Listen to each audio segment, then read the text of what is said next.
Welcome to Inside Gaming. I'm Brian. It is weekend roundup time. So guys, we're going to talk about Call of Duty, and it's been a pretty controversial franchise lately in gaming with the impending acquisition of Activision Blizzard by Microsoft, which means that they're just going to say Call of Duty, it's mine, all mine, not yours.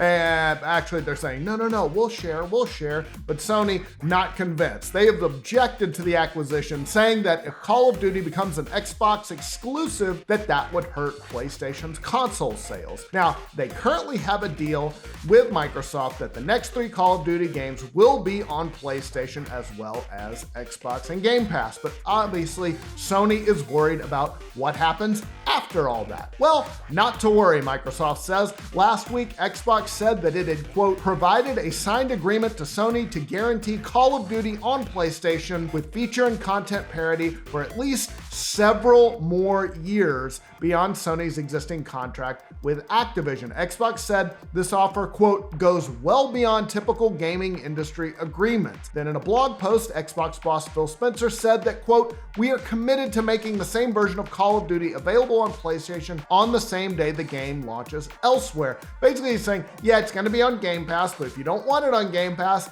it'll be on other platforms, meaning PlayStation. Okay, so what was in this agreement that they reached? Well, apparently Xbox made an offer where they promised to keep Call of Duty on the PlayStation for 3 years after the current agreement expires. So basically, they're going to release the next 3 Call of Duties on PlayStation and then 3 more years after that. But this apparently pissed Sony off. They said that wasn't enough, and now the disagreement has spilled into public, where we love it. We love public slap fights between video game giants.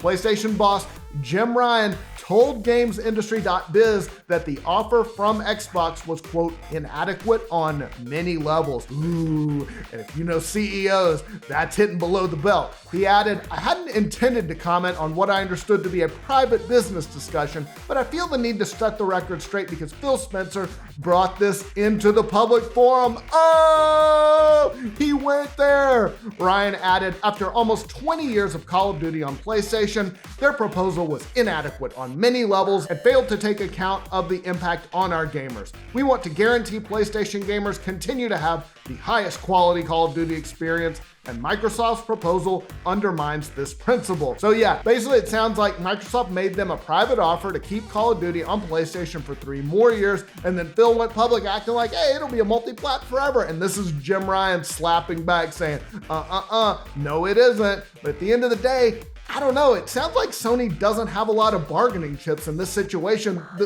aside from hoping regulators step in, and that rarely happens. So if that acquisition goes through, I don't know what Sony has to play here. Meanwhile, we've got some interesting news on the setting of the next Call of Duty game. Comicbook.com found a tweet from the well-known Call of Duty leaker, The Ghost of Hope, who tweeted recently that the 2024 installment will cover Operation Iraqi Freedom and Operation Enduring Freedom. Now, those of you youngins who weren't around, those were the military operations in Afghanistan and Iraq that occurred after 9/11. Now, we don't know who is developing the game yet. Ghost of Hope said Raven Software will likely be doing the campaign. It also feels like it's Treyarch's turn to do it. Now, Raven has been a longtime developer. They worked on Black Ops Cold War with Treyarch that came out in 2020. Now, this is interesting because going into the wars in Iraq and Afghanistan would definitely be a first for the series, as well as that time period in which they occurred. Also, given the relative recency, you're dealing with some potentially politically charged topics.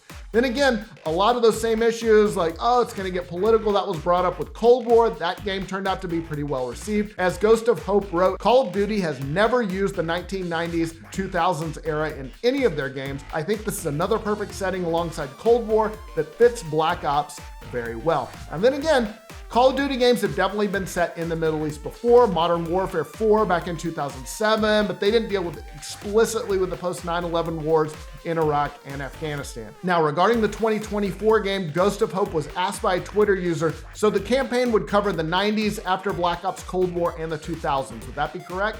Ghost of Hope replied, correct. Another Twitter user suggested that Iraq, Kuwait, Afghanistan, the Philippines, Somalia, and other African countries would be the main locations. Ghost of Hope responded, I've heard Panama might be a location too.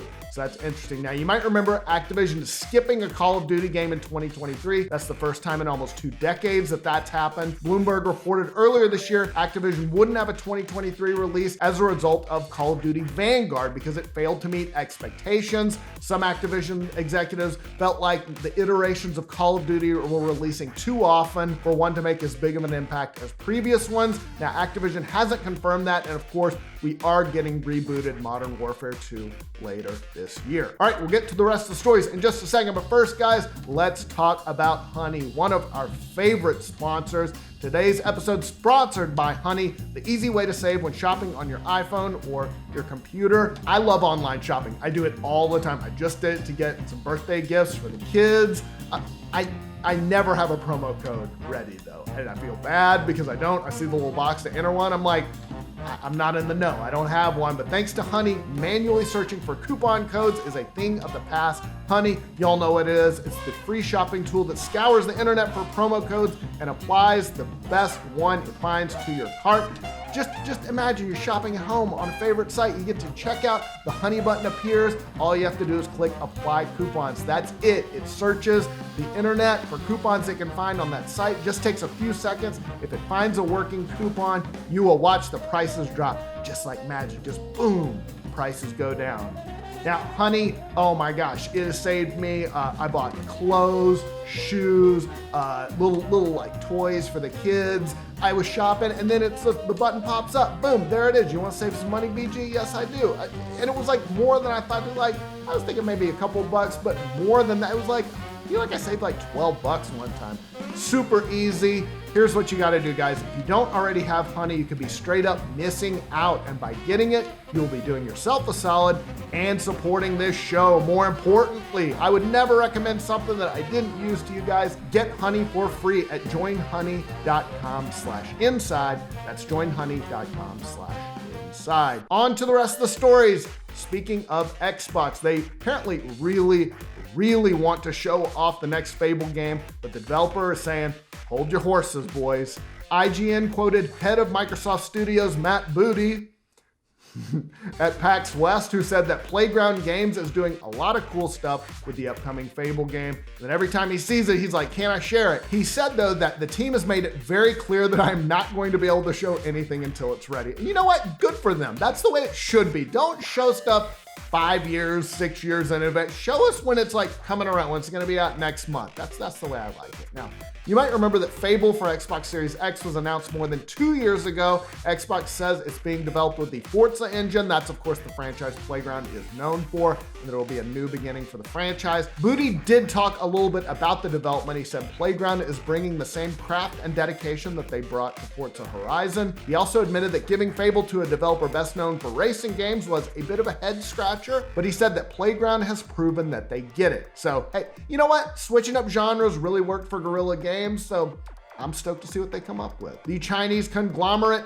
Tencent is making another big investment. This time it is Ubisoft. They're investing nearly $300 million in Ubisoft, a little unorthodox series of financial moves. Kotaku reports that Tencent, they're not buying up shares of Ubisoft directly, but they're buying a 49.9% stake in Guillemot Brothers Limited. Now, what is that? Well, it is the chief investment vehicle through which the founders of Ubisoft, the Guillemot family, have maintained their control of the game developer over the years. Now, Ubisoft said the governance of the company, who runs it, is unchanged, and that the Guillemot family remains exclusive control of the company Guillemot Brothers Limited, which basically owns a giant stake in Ubisoft. Now, you might remember Tencent became a friendly investor in Ubisoft in 2018 after that whole Vivendi hostile takeover attempt. The two sides say that under the new deal, Ubisoft will make more of its franchises available on mobile. Ugh, can't get enough of that. Nintendo is blue shelling loot boxes from its mobile Mario Kart game. Wait, did that analogy work? Blue shell, it's getting rid of it. Yeah, that works. GamesIndustry.biz reports that they are dropping loot boxes in an update next month. Now, in Mario Mario Kart Tour, you can spend virtual currency on randomized rewards like new characters and carts. Boo, we hate those. Nintendo, though, is replacing them with an in-game shop where you can buy specific items. In a message to players, they wrote new drivers, carts, and gliders, as well as drivers, carts, and gliders that have appeared in the past will be available. Now, this is happening even though the loot boxes in Mario Kart Tour have been very profitable. Sensor Tower told games industry that since Tour launched in 2019, it's generated nearly $300 million for Nintendo. Now, that's not all loot box. They also have a monthly pass subscription, but you got to figure a lot of that is loot boxes. So yeah, it's been pretty profitable. Not Fire Emblem Heroes $1 billion profitable, but pretty profitable. But yeah, they're getting rid of them because loot boxes suck. And this is a sad one to end on, but I wanted to give a nod to a really great writer, veteran games and snacks and toys writer Mike Fahey of Kotaku, passed away recently after a long illness. If you've ever read any gaming journalism over the last several years, you've probably come across his stuff. Just one of the true originals of the field. He could write about anything and make it great. In announcing his death, Kotaku's Patricia Hernandez wrote, "For many readers, Fahey is Kotaku. He built this thing that millions of people read every month as part of a network that forever redefined what it was like to surf and read the internet. We take the idea of personalities as a given on the internet now, but Mike Fahey provided a blueprint for being a human voice in a tech-driven space." His article that he wrote about him getting addicted to MMOs was so good. Such a brilliant writer. Stephen Totillo, Kotaku's former editor, wrote, "Mike was my kind of curious writer and my kind of human being. He saw wonder in everything, turned up his nose at nothing. He was delighted by so many things and wanted to tell us through words and sometimes video about all of it." Fahey was 49, RIP, one of the absolute greats. All right, time for a 5-second review.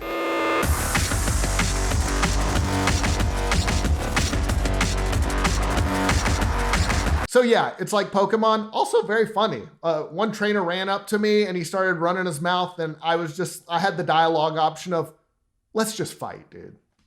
And he was like, "Okay, fine." And we did that. Very funny game. I was pleasantly surprised. All right, let's talk about the games coming out next week. First up, Little Orpheus. This definitive edition of the multiple award-winning hit by master storytellers The Chinese Room is remastered for the big screen. It includes all bonus content of the original A Hero Will Emerge. It comes to PC, PS5, Xbox Series X, PS4, Xbox One, and Switch September 13th. Voice of Cards, The Beasts of Burden.